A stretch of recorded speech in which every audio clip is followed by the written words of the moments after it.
జోహారు జోహారులు ఆయుర్వేద ఋషులకు జోహారులు.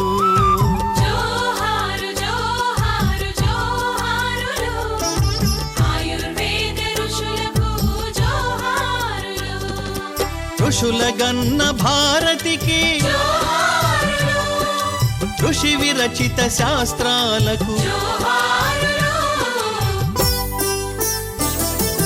జోహారు జోహారు జోహారులు ఆయుర్వేద ఋషులకు జోహారులు.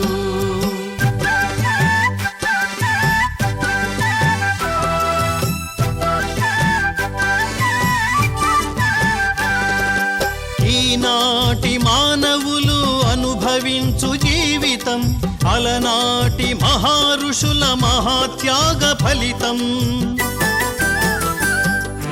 మన కట్టు మన బొట్టు మన భాష మన భావం బ్రతుకులోని అడుగడుగా త్యాగధనుల కృషి భరితం.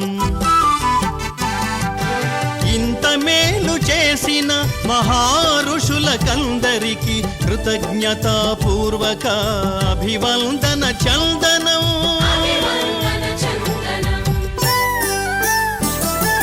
జోహారు జోహారు జోహారులు ఆయుర్వేద ఋషులకు జోహారులు. అందరికీ ఆయుర్వేద శుభోదయం. ఇవాళ శిరస్సులో సమస్య లేని వాళ్ళు దాదాపుగా పిల్లల నుంచి పెద్దల వరకు ఒక్కరు కూడా బహుశా ఉండరేమో అనిపిస్తుంది. ఎందుకంటే ఎవరిని చూసినా ఏదో ఒక సమయంలో తలనొప్పితోనో తలపోటుతోనో తల పట్టుకుంటూనో శిరస్సులో ఉండేటువంటి చిన్న మెదడు పెద్ద మెదడు మొదలైనటువంటి భాగాలకు సంబంధించినటువంటి సమస్యలతో అనేక మంది సతమతమైపోతూ ఉన్నారు. ఇలా లోపలి యొక్క భాగాలు సంపూర్ణముగా ఆరోగ్యవంతము కాకుండా సౌందర్యము ఎలా లభిస్తుంది? అయితే ఈ శిరస్సులో ప్రధానంగా ఉండేటువంటి లోపలి అవయవాలలో ముఖ్యంగా వాతము పిత్తము కఫము అనే ప్రధాన మూల ధాతువులు దోషాలుగా మారితే, అంటే ఈ ఉదరములో తినే పదార్థాల వల్ల మన జీవన విధానంలో చేసేటువంటి పొరపాట్ల వల్ల ఈ మూడు దోషాలు ఎగుడు దిగుడుగా మారటం వల్ల అధికమైనటువంటి చెడు వాయువు ఉదరము నుంచి తలకు చేరటం వల్ల వాత సంబంధమైనటువంటి శిరోరోగములు ప్రాప్తించుతున్నవి. ఇప్పుడు మనం వాత దోషము వలన వచ్చేటువంటి వాత శిరో వేదనను ఎలా తగ్గించుకోవాలో చక్కగా మన పీఠం వైద్యులు మీకు చెప్పబోతూ ఉన్నారు. వ్రాసుకోవడం కోసం కాగితం కలం తీసుకోండి, సిద్ధంగా ఉండండి. మన అక్క చెల్లెళ్లలో చాలామందికి సాయంత్రం వాతావరణం చల్లబడేసరికి తలనొప్పి అనేది మొదలవుతుంది. అప్పుడు వాళ్ళు ఏం చేస్తారంటే తలకు బాగా గట్టిగా గుడ్డ కట్టడం లేదా వేడివేడి కాపడం పట్టడం ఇలాంటివి చేస్తేనే అది తగ్గుతుంటుంది. ఇది ముఖ్యంగా శిరస్సులో వాత దోషం ఎక్కువైనప్పుడు వచ్చే తలనొప్పని మీరు తెలుసుకోవాలి. ఇలాంటప్పుడు ఆముదం వేళ్ళు జాగ్రత్తగా రాసుకోండి. ఆముదం వేళ్ళు, పుష్కర మూలం, సొంటి, ఇవి మూడు ఒక్కొక్కటి 10 గ్రాములు తీసుకొని మెత్తగా నూరి నుదురి పైన పట్టు వేస్తే క్షణాల్లో ఈ వాతదోషం వల్ల వచ్చిన తలనొప్పి హరించిపోయి వాతదోషం కూడా శిరస్సులో ఏదైతే వాతదోషం ఎక్కువైందో అది కూడా తగ్గిపోతుంది. చాలా సులభమైన ఖచ్చితమైనటువంటి మార్గాలు ఇవి. ఇంతకుముందు మన ఇళ్లల్లో మన గ్రామాలలో మన పెద్దవాళ్ళు నాయనమ్మలు బామ్మలు అవ్వలు తాతలు వీళ్లకు మామూలుగా గ్రంథ పరిజ్ఞానము లేకపోయినా పరిసర ప్రాంతాలలో ఉండేటువంటి చెట్లు మొక్కల గురించి ఆరోగ్యాన్ని బాగా చక్కగా దిద్దుకోవడం కోసం వాటిని ఎలా ఉపయోగించుకోవాలో అనేటువంటి పరిజ్ఞానము చాలా ఎక్కువగా ఉండేది. అందువల్ల వాళ్ళు ఈ వాతము ఎప్పుడైతే పొట్టలో అరగక మురిగిపోయి తిన్న పదార్థాలు పులిసి కుళ్ళిపోయి లోపల పుట్టినటువంటి విష వాయువులు తలకు ఎక్కడం వల్ల తల బాగా గట్టిగా బిగుసుకుపోతుందో అలాంటి సమయంలో వెంటనే ఇంట్లోనో ఇంటి దొడ్లోనో ఆ వీధిలోనో ఎవరో ఒకరి ఇంట్లోనో మునక్కాయల చెట్టు ఉండేది. ఆ మునక్కాయల చెట్టు దగ్గరికి వెళ్ళి ఆ మునగ ఆకు తెచ్చేవాళ్ళు. మునగాకు ఒక 5-6 మిరియాలు వేసి కొంచెం నీళ్లు పోసి బాగా మెత్తగా దంచి గుజ్జుగా ఆ గుజ్జును నుదురుకు పట్టు వేసేవాళ్ళు. ఈ పట్టు ఆరేటప్పటికీ నొప్పి తగ్గిపోయేది. చూసారా? పురుషుడు తనను తాను ఎల్లవేళలా కాపాడుకోవలసినటువంటి ప్రధాన బాధ్యతను పూర్తిగా మరచిపోయాడు అని ఘంటాపథంగా ఇవాళ చెప్పవచ్చు. ఈ వాత దోషం వల్ల వచ్చేటువంటి శిరోవేదనను ఎలా పోగొట్టుకోవాలో మన పీఠం వైద్యులు మీకు తెలియజేస్తున్నారు. చక్కగా వ్రాసుకోండి. మా ప్రియమైన సోదరులారా, శిరస్సులో వాత దోషం ఎక్కువైనప్పుడు మీకు వచ్చే తలనొప్పిని నివారించుకోవటానికి మహర్షులు చెప్పిన ఒక అద్భుతమైన ఔషధ యోగాన్ని ఇప్పుడు మనం చెప్పుకుందాం. దోరగా వేయించిన చిన్న కరక్కాయల పొడి 100 గ్రాములు తీసుకోండి. దోరగా వేయించిన జీలకర్ర పొడి 20 గ్రాములు, అలాగే ఉప్పు పొడి 10 గ్రాములు. ఇవి 3 తీసుకొని ఈ పొళ్ళను బాగా కలిపి ఒక గ్లాస్ సీసాలో నిల్వ చేసుకోండి.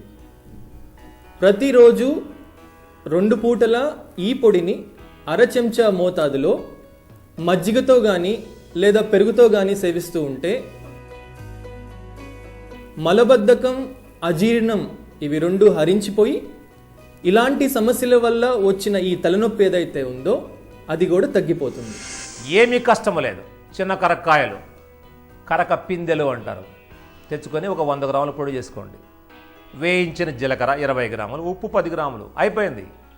ఇది 2 సార్లు కానీ 3 సార్లు కానీ 1/2 చెంచా నుంచి 1 చెంచా వరకు ఈ చూర్ణాన్ని ఆహారము తరువాత తీసుకుంటూ ఉంటే ఎప్పటికప్పుడు ఉదరములో చెత్త చెదారము, గ్యాసు ఇలాంటి చెడు పదార్థాలు ఏమీ లేకుండా తిన్న ఆహారము బాగా పచనమై ధాతు రూపము చెంది పురుషుడు నిజమైనటువంటి పురుషుడుగా, పురుషోత్తముడుగా మారి అప్పుడు ప్రగతికి మూలం కాగలుగుతాడు. ఇప్పుడు చెప్పబోయేటువంటి దాని శీర్షిక రాసుకోండి. త్రిదోష హరగుడం. ఇది మన ఇంట్లో ఉన్న పదార్థాలతో మన చేతులతో మనమే ఎలా తయారు చేసుకుని దాన్ని ఉపయోగించుకోవాలో, దాని ద్వారా వాత పిత్త కఫ సంబంధమైనటువంటి సర్వ విధాల శిరో రోగాలను ఎలా విధ్వంసం చేయాలో చెప్పుకుందాం. చూస్తూ ఉండండి. ఇందులో చూడండి, ఇదిగో ఇది సొంఠి మన ఇంట్లో ఉంది. కొంచెము దూరగా వేయించి దంచి మనం జల్లించుకోవాలి. జల్లించుకుంటే ఇట్లాగా మెత్తగా చూర్ణంలాగా తయారవుతుంది. ఇది ఒక 50 గ్రాముల మోతాదు రాసుకోండి. సొంఠి పొడి, దోరగా వేయించి దంచి జల్లించిన సొంఠి పొడి ఒక 50 గ్రాముల మోతాదుగా తీసుకున్నాం. అలాగే ఇటు చూడండి, కరక్కాయలు, కరక్కాయ కన్న తల్లి అని మనం చెప్పుకున్నాం. ఈ కరక్కాయలను పగలగొట్టి లోపల విత్తనాలు తీసివేసి పై బెరడును దంచి జల్లించి మళ్ళా వస్త్రకాళితం పడితే ఇలాగా మెత్తగా అతి మెత్తని చూర్ణం తయారవుతుంది. దీన్ని కూడా మనం 50 గ్రాముల మోతాదుగా తీసుకోవాలి. చూడండి జాగ్రత్తగా. ఇందులో కలిపేసాం మనం. కరక్కాయ పొడి 50 గ్రాములు కలిపాం కదా. ఇక మూడవది బెల్లం, పాత బెల్లం, గుడం. ఇది 100 గ్రాములు. చూడండి ఇక్కడ 100 గ్రాములు తీసుకున్నాం. ఈ 3 పదార్థాలు ఇందులో ఉన్నాయి. దీన్ని మనం రోట్లో వేసి బాగా మెత్తగా దంచి నలగొట్టు. చూడండమ్మా,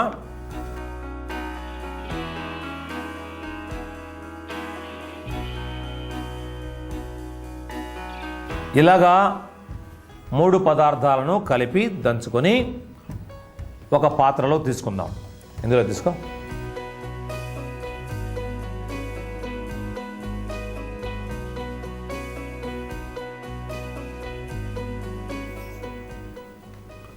చూడండి,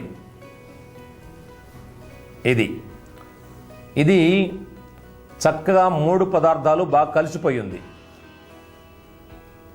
మనం ఏం చేయాలంటే రోజు ఉదయము సాయంత్రము 2 పూటల ఆహారానికి ముందు కానీ తర్వాత కానీ, ఇది పిల్లలకైతే 2-3 గ్రాములు, పెద్దవాళ్లకు 5 గ్రాములు, బాగా సమస్యలు తీవ్రంగా ముదిరిపోయిన వాళ్ళు క్రమక్రమంగా 5 నుంచి 10 గ్రాముల వరకు తీసుకోవచ్చు. ఇందులో ముఖ్యంగా ఈ వాతజనిత శిరోవేదన ఉన్నవాళ్ళు వారానికి ఒకసారి కానీ 2 సార్లు కానీ అవసరాన్ని బట్టి ముఖ్యంగా ఎనిమా చేసుకోవాలి. చూడండి, ఇట్లాంటి డబ్బా ఉంటుంది. ఇందులో గోరు వెచ్చని నీళ్లు అందులో పోసి, చాలామంది మీకు తెలుసు ఇట్లా పైపులాగా ఉంటుంది. మనం వెల్లకిల పడుకొని ఒక పక్కకు తిరిగి ఒక కాలును పైకి మడిచి ఈ పైపును ఆసనములో లోపలకు, ఇది మెత్తగా ఉంటుంది, లోపలికి వెళ్ళిపోతుంది, ఆసనములో పెట్టుకొని అంటే గుదములో లోపలికి జొనిపి ఈ నీళ్లు ఉండేటువంటి ఆ స్విచ్ని కిందకు తిప్పితే, చూడండి దీన్ని ఇలా కిందకు తిప్పితే నీళ్లు మొత్తం లోపలికి పోతాయి, మలాశయములోకి ప్రవేశిస్తాయి. ఈ ప్రవేశించిన తర్వాత ఈ పైపును తీసివేసి ఈ నీళ్లు ఉన్నటువంటి డబ్బాను కొంచెం ఎత్తుగా పెట్టుకోవాలి. ఎత్తుగా పెట్టుకుంటే నీళ్లు మొత్తము క్రమముగా మలాశయముల్లోకి చక్కగా వెళ్ళిపోతాయి. వెళ్ళిపోయిన తర్వాత ఈ పైపును తీసివేసి లేచి కొద్దిసేపు అటు ఇటు తిరిగితే ఈ మలాశయములో గడ్డలు కట్టుకొని ఉండలుగా రాళ్ళుగా ఉన్నటువంటి మలము కూడా ఈ నీళ్లు లోపలికి పోవటం వల్ల అది కరిగిపోయి ఒక 10-15 నిమిషాల్లో హాయిగా సుఖ విరేచనం అవుతుంది. దానివల్ల దరిద్రమైనటువంటి గ్యాస్ ఎప్పుడైతే విడుదలైపోతుందో, మలాశయము శుద్ధి చెందుతుందో, తక్షణమే తలనొప్పి, తలకు ఎక్కువైనటువంటి చెడు వాయువులు కూడా క్రిందకు తోసివేయబడి క్రిందకు వచ్చి తలనొప్పి వెంటనే తగ్గిపోతుంది. అనేక రకాల తలనొప్పులకు సంబంధించి ఏ రకమైన తలనొప్పికి ఏ ఆసనాలు వేయాలి అది రాసుకోండి మీరు. ఏ తలనొప్పికి ఏ ఆసనాలు, ఇది శీర్షిక పెట్టుకోండి. ముఖ్యంగా 3 దోషాలు మనం చెప్పుకున్నాం: వాతం, పిత్తం, కఫం. వాతము వాయువు ఉదరములో చేరటం వల్ల ఇది తలను చేరి వాత శిరోవేదన కనిపిస్తుంది కదా. ఈ వాతము ఉదరములోది బయటకు పోవాలి అంటే ఇంతకుముందు చెప్పిన ఎనిమా అట్లాంటి వాటితో పాటు చక్కటి ఒక 3 రకాల ఆసనాలను మనము ఉపయోగించాలి. చూడండి, వెలుకలు పడుకోండి. మీకు అందరికీ తెలుసు, మరలా గుర్తు చేస్తున్నానమ్మా, చక్కగా రాసుకోండమ్మా, తప్పులు లేకుండా వ్రాసుకోవాలి, ఇతరులకు మళ్ళా మీరు చెప్పాలి. 1 పవనముక్తాసనము. పవనమనగా గాలి, ముక్తమనగా విడుచుట. గాలిని బయటకు విడిచి తలను పైకెత్తి తల మోకాలికి ఆనాలి. దీనివల్ల పొట్ట మీద ఒత్తిడి జరిగి పొట్టలో ఉన్నటువంటి చెడు వాయువు బయటకు పోవుట ద్వారా శిరోవేదన శమించుచున్నది. 2వ కాలు. ఇలా ఒక్కొక్క కాలు 5 సార్లు చేసిన తర్వాత మధ్య మధ్యలో విశ్రాంతి తీసుకుంటూ 2 కాళ్ళు ఒకేసారి పైకెత్తి పొట్టలో ఉన్న గాలిని బయటకు వదిలిపెట్టి ఆ 2కి మధ్యలోకి రావాలి. కొంచెం ఊగొచ్చు కూడా హాయిగా ముందుకి. చూడండి బాగా, ఇంతకుముందు మనం పిల్లల్ని ఉయ్యాల ఊపేవాళ్ళం. ఇప్పుడు ఊపేటువంటి ఆ తాతయ్యలు లేరు, అమ్మమ్మలు లేరు, నాయనమ్మలు లేరు. ముసలి వాళ్ళంటేనే మనకు పడదు. వాళ్ళను ఎంతసేపటికి ఎప్పుడు బయటకు పంపిద్దామా అని ఆలోచన తప్ప వాళ్ళ దగ్గర అనుభవం నేర్చుకుందాం, వాళ్ళని ప్రేమిద్దాం, గౌరవిద్దాం, ఇది మన బాధ్యత అనేటువంటి ఆలోచన ఇవాళ చాలా మందికి లేకుండా పోతుంది. అది చాలా తప్పు. దాన్ని మనం దిద్దుకోవాలి. ఇది పవనముక్తాసనము. ఈ పవనముక్తాసనం అయిన తర్వాత యోగముద్రాసనము. ఇది కూడా ఈ వాతాన్ని, కడుపులో ఉన్నటువంటి వాతాన్ని తీసివేసేటువంటిది. చూడండి, ఇలా కూర్చొని చేతులు వెనక్కు కట్టుకొని పొట్టలో ఉన్నటువంటి గాలిని పూర్తిగా బయటకు విడిచి ముందుకు వంగి వెనక చేతులు పైకెత్తి శిరస్సును కిందికి ఆనించాలి.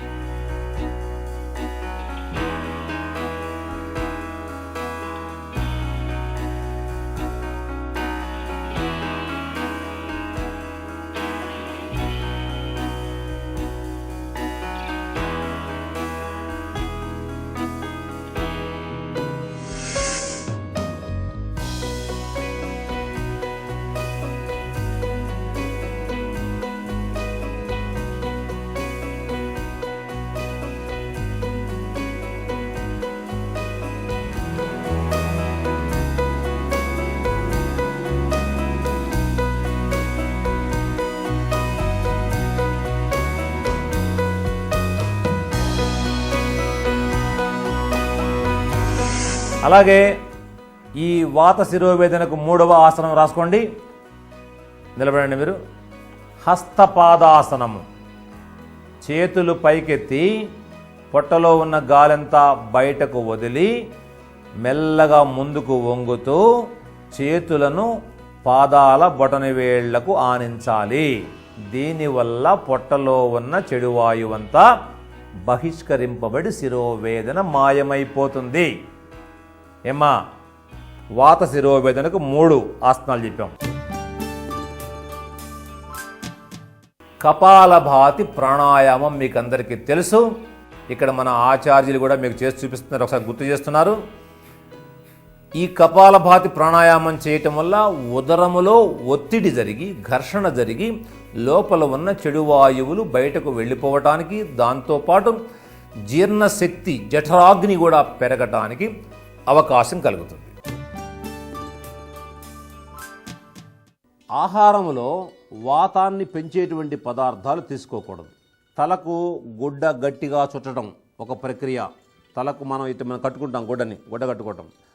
తర్వాత అప్పటికప్పుడు ఒక అర్ధ గంటలో ఈ వాత శిరోవేదన పోవాలి అంటే వావిలాకు రాసుకోండి, లేక మునగాకు, లేక అవిశాకు.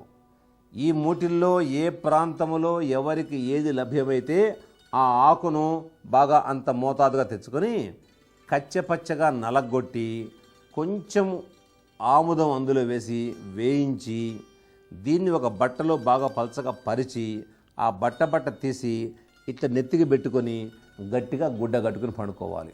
ఆశ్చర్యకరంగా అద్భుతంగా శిరస్సులో చేరినటువంటి చెడు వాయువును ఈ అవిశాకు కానీ మునగాకు కానీ మనం చెప్పుకున్నటువంటి వావిలాకు కానీ వాటిని లాగి బయటకు తీసివేసి నొప్పిని తగ్గించేస్తాయి. రాత్రి కట్టుకొని ఉదయం తీసివేయవచ్చు. వెంట్రుకలకు కూడా మంచిదే.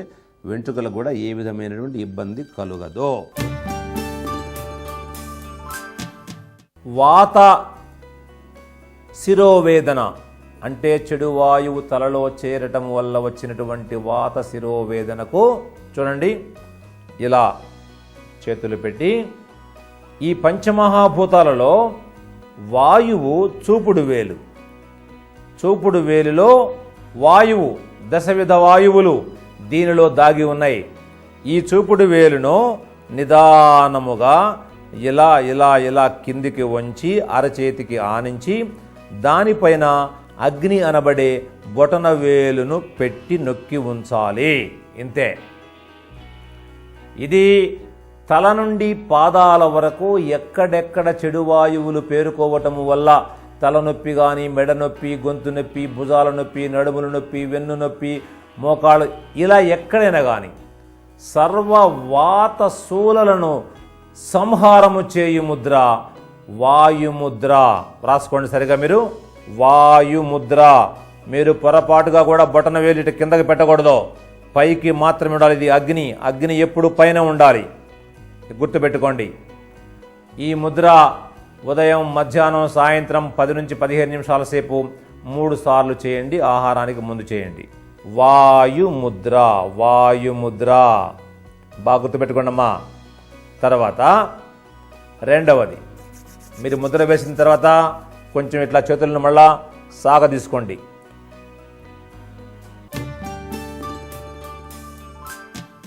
ఇవాళ పిత్త దోషము అంటే పైత్యము, అతి వేడి,